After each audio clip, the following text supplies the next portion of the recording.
أعوذ بالله من الشيطان الرجيم. بسم الله الرحمن الرحيم. الحمد لله غير مقنوط من رحمته، ولا مخلو من نعمته، ولا ولا مستنكف عن عبادته، ولا مأيوس عن مغفرته، الذي لا تبرح منه رحمة ولا تفقد له نعمة. الحمد لله كلما وقب ليل وغسق، والحمد لله كلما لاح نجم وخفق، والحمد لله غير مفقود الإنعام ولا مكافئ الإفضال.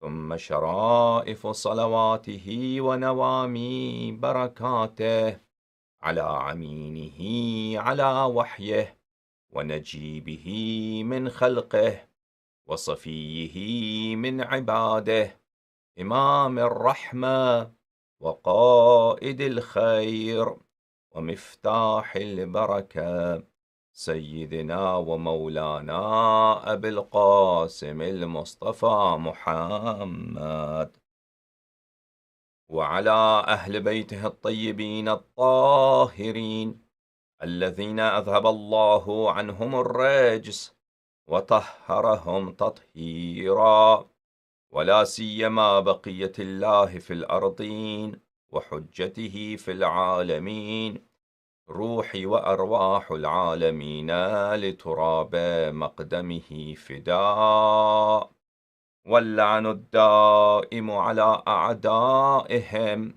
وغاصبي حقوقهم وجاحدي مناقبهم ومنكري فضائلهم من الآن إلى أبد الآبدين. فأعوذ بالله من الشيطان الرجيم. بسم الله الرحمن الرحيم.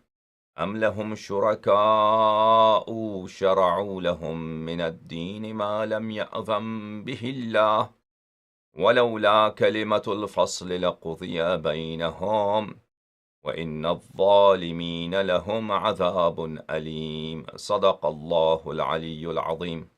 اللهم صل على محمد وآل محمد.